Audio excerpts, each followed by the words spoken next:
Part of the advantage of being a farmer like I am is I can come out and I can talk to that and never answers me back.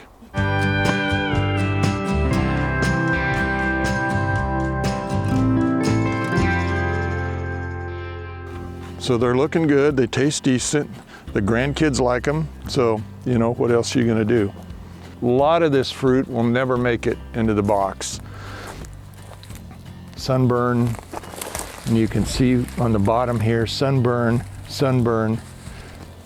So they'll just be tossed.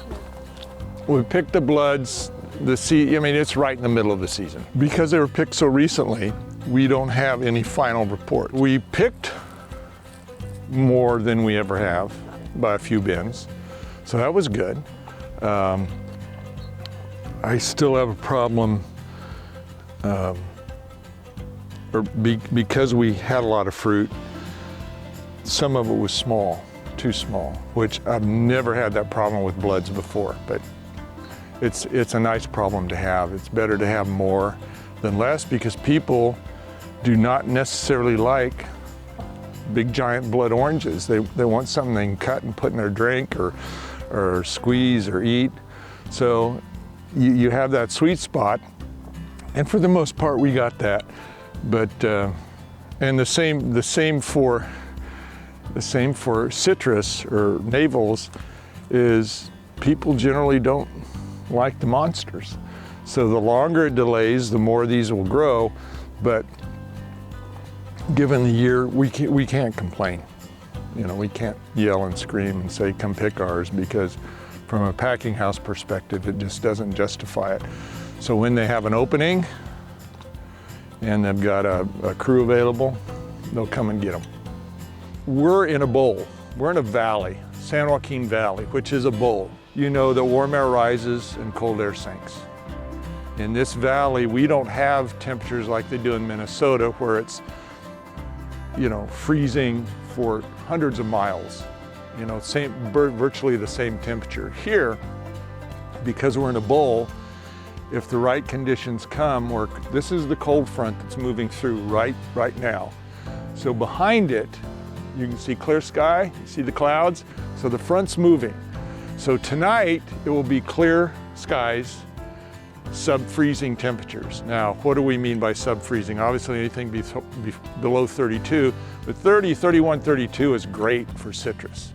It hardens the fruit, it hardens the leaves, and honestly, they need it. So what we'll do at 32, we'll fire that thing up. We're only talking about a couple of degrees, a few degrees, but it's amazing the difference that makes.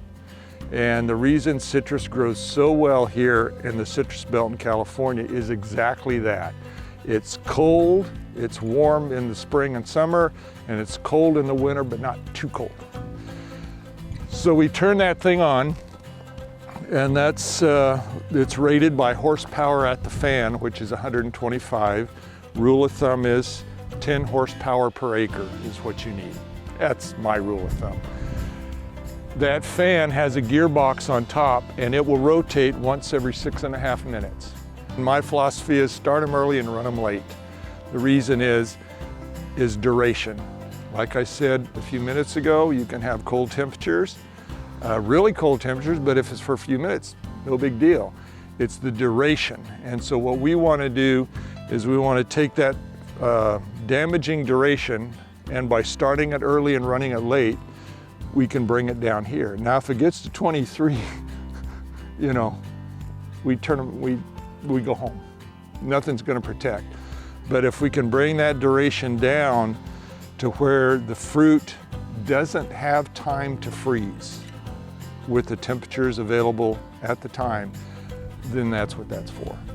We'll run, we'll protect because we need to, but there won't be any significant damage with the forces that we have available. We'll also run water, because the amount of BTUs in that water, once it gets close to freezing, that's when the most energy is released, believe it or not.